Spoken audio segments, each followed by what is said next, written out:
নমস্কার। এর চর্চায় সকলকে স্বাগত।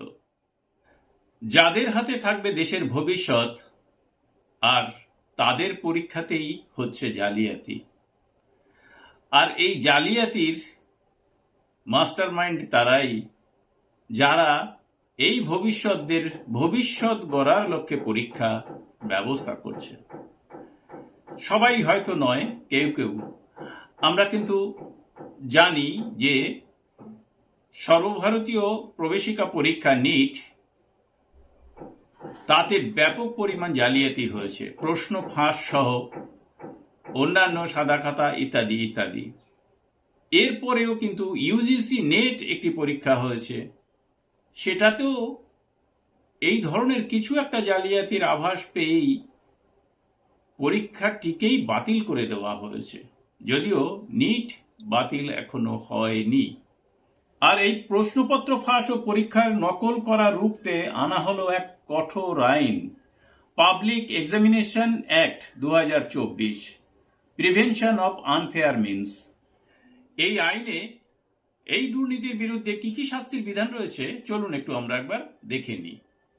কেন্দ্রের নতুন আইনে বলা হয়েছে, যদি কোনো এক বা একাধিক ব্যক্তি প্রশ্ন ফাঁস করতে গিয়ে ধরা পড়েন, তবে তার ন্যূনতম 3 বছরের জেলের সাজা হবে, সর্বাধিক 5 বছর পর্যন্ত জেল এবং 10 লক্ষ টাকা জরিমানাও হতে পারে।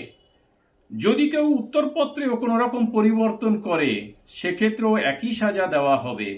জামিন অযোগ্য ধারায় এই মামলা দায়ের করা হবে।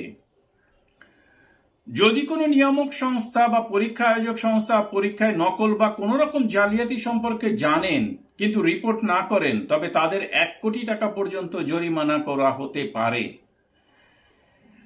তদন্তের সময় যদি কোনো আধিকারিককে অপরাধে যুক্ত পাওয়া যায়, তবে তাদের ন্যূনতম 3 বছরের জেল হতে পারে, সর্বাধিক 10 বছরের জেল এবং 1 কোটি টাকা পর্যন্ত জরিমানা হতে পারে।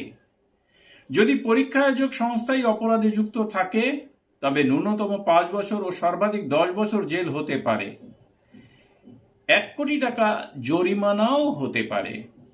এই আইন আগামী 1 জুলাই থেকেই কার্যকর হতে চলেছে।